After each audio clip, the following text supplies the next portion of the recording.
Invejosos podem até dizer que eu tô na frente de uma loja de departamento. Se você não entende nada de ponto turístico, não vem atrapalhar meu vídeo aqui não. Tô aqui, ó, na Estátua da Liberdade, para trazer para vocês fatos e curiosidades da Maratona de Nova York. Vem comigo no terceiro episódio da série.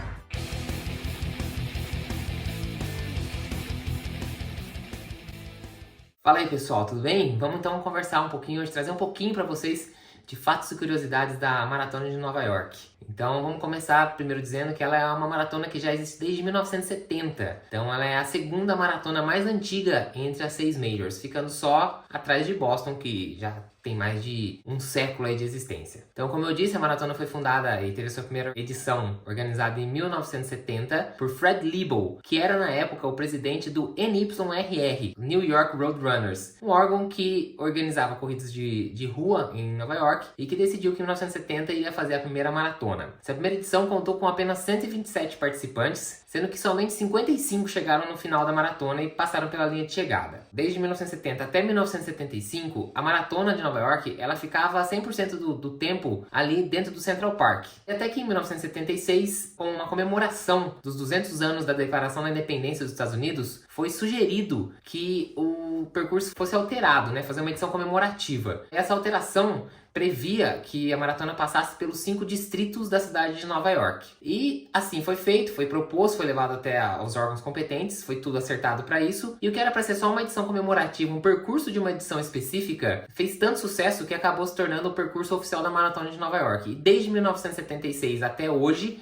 a maratona passa por esses 5 distritos da cidade de Nova York. Bastante icônico também nessa prova é que a transição entre os distritos é sempre feita através de uma ponte. Então, você tem aí a largada em Staten Island, que é um dos distritos. Você já larga praticamente na ponte que vai levar o corredor até Brooklyn, que seria o segundo distrito por onde a prova passa. Mais ou menos na metade da prova, você atravessa uma outra ponte para chegar no Queens, que é o terceiro distrito de Nova York por onde a prova passa. Pouquinho depois, ali uns 5 ou 6 quilômetros depois, você passa pela Queensboro Bridge, que vai levar até Manhattan, que é essa sim a ponte mais icônica. É aquela descida da ponte onde você tem a multidão ali esperando os corredores. Corre um trecho dentro de Manhattan, pega mais uma ponte, chega até o Queens, que é o quinto e último distrito pelo qual a prova passa. Ali fica pouquinho, ali pouco mais de 1 quilômetro, quase 2 quilômetros no Queens. Pega outra ponte para retornar para Manhattan e aí sim, desce direto ali por uma das avenidas de Manhattan, passa ao lado do Central Park e vai terminar lá dentro do Central Park. Bom, ao longo dos anos a gente teve algumas edições aí que tiveram alguma coisa especial, né? Então,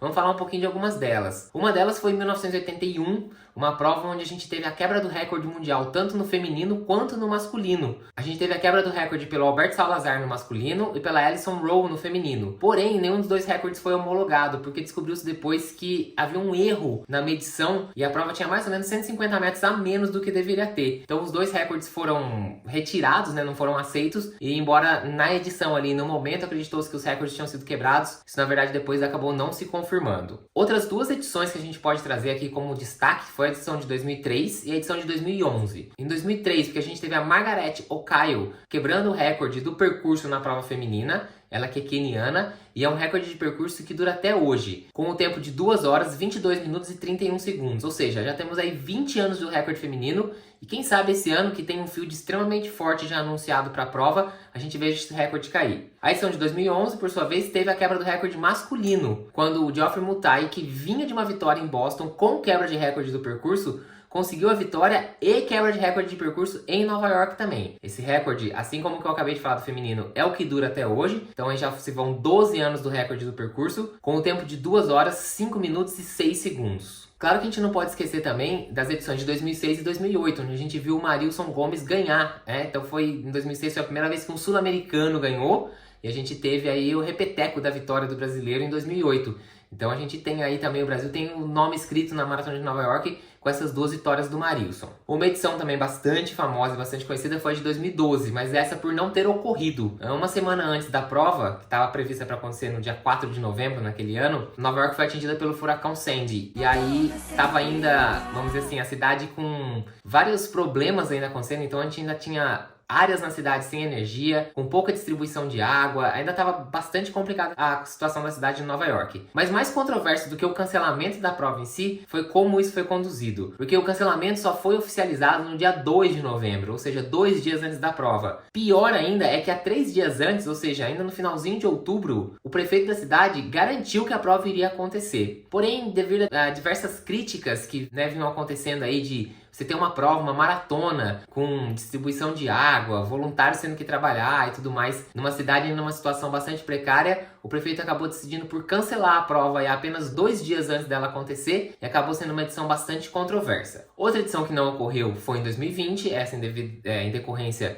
da pandemia do coronavírus, mas isso a gente sabe que aconteceu com praticamente todas as maratonas naquele ano. Então foram as 2 edições aí que a gente não viu a maratona de Nova York acontecer desde 1970. E por fim, vale trazer aqui a edição de 2019, onde a gente teve o recorde de concluintes numa maratona com mais de 53.600 concluintes naquele ano. Até hoje esse é o recorde ainda, e a Maratona de Nova York segue aí todo ano brigando para ser a maior das maratonas, né? Às vezes Paris ali chega bem perto dela também, mas a gente tem aí que, de uma maneira geral, Nova York vem mantendo esse título nos últimos tempos. E para fechar os fatos sobre a Maratona de Nova York, a gente não pode falar da Grete Waitz. Ela que é uma norueguesa que dominou ali nas décadas de 70 e 80 a Maratona de Nova York. Até hoje é a maior campeã da prova, tanto no masculino quanto no feminino. Ela tem 9 títulos entre 78 e 88. E além disso, ela conseguiu 3 quebras de recorde mundial na Maratona de Nova York. Em 78, 79 e 80, ela conseguiu o recorde mundial nesses 3 anos consecutivos. Existe uma certa controvérsia a respeito desses recordes, porque depois em 81, se vocês se lembram, eu acabei de falar que os recordes masculino e feminino que foram quebrados na prova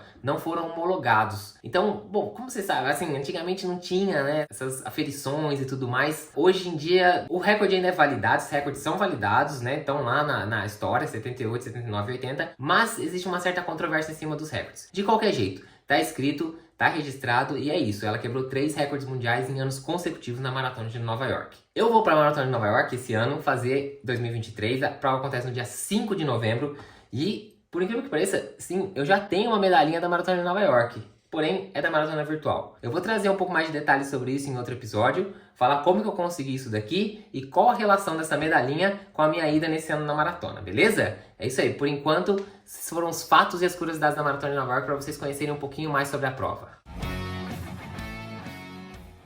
Para você que estava sentindo falta aqui da parte do vídeo que falava dos treininhos da semana, vamos fechar esse episódio aqui falando um pouquinho. Hoje é sábado. Fechei agora o longão de 30K.